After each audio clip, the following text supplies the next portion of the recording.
Hello, everyone. I'm Adam Pacton, Dean's Fellow for AI Literacy and Integration in the College of Integrative Sciences and Arts at ASU, or CISA for short, and Chair of the CISA AI Task Force. I'm joined today by Kelsey Lyberger, Assistant Professor in the college and fellow task force member. Kelsey's research focuses on the role of rapid evolution and species interactions in shaping how species adapt and respond to climate change.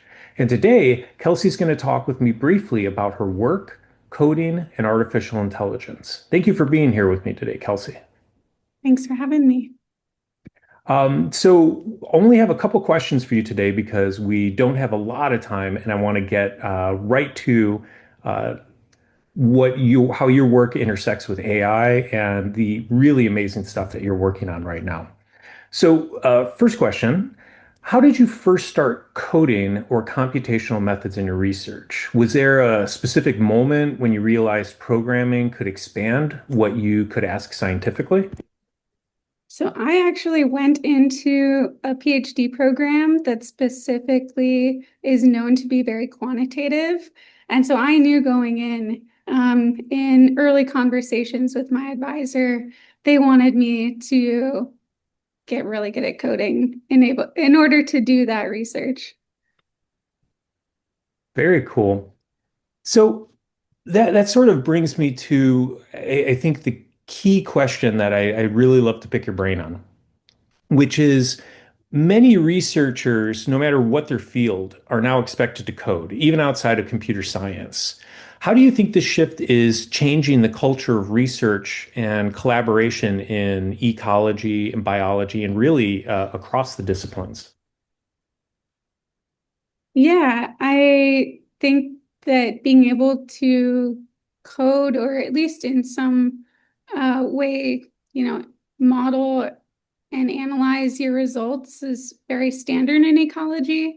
But now the pace of that and the complexity of uh, doing so is just kind of amplified times a million. And so, in many ways, that's great because we have complex data, and now we have all these opportunities where we can analyze it using kind of much more advanced methods. And I know, at least personally, that culture of needing to have kind of contact with a statistician, with someone who can help troubleshoot your code. But they don't, ecology is a very collaborative field, but at least now a lot of that you can do yourself with the help of AI. Yeah, for sure. And I think we're seeing that across disciplines as well. We suddenly have this much faster on-ramping to some of these quantitative methods that for like someone who's a writing professor like myself were previously very much out of reach. But speaking of disciplinary specifics, maybe in the time that we have, you could tell us a little bit more about how you're using AI and potentially AI assisted coding in your own work. What's really how's this intersecting with what you're doing, and especially how's it intersecting with where your research focus is and what's really sparking your passion and interest for you right now? Yeah, so I use it probably every day and in just the day-to-day coding that I do for analyzing data to, write new research papers. But kind of what I'm excited about and have experienced in the last year or so is the ability to get undergraduates involved in research. And at least in the past, a lot of that meant having them have to take a course or two in how to code, or having their participation limited to boots on the ground or sitting in lab.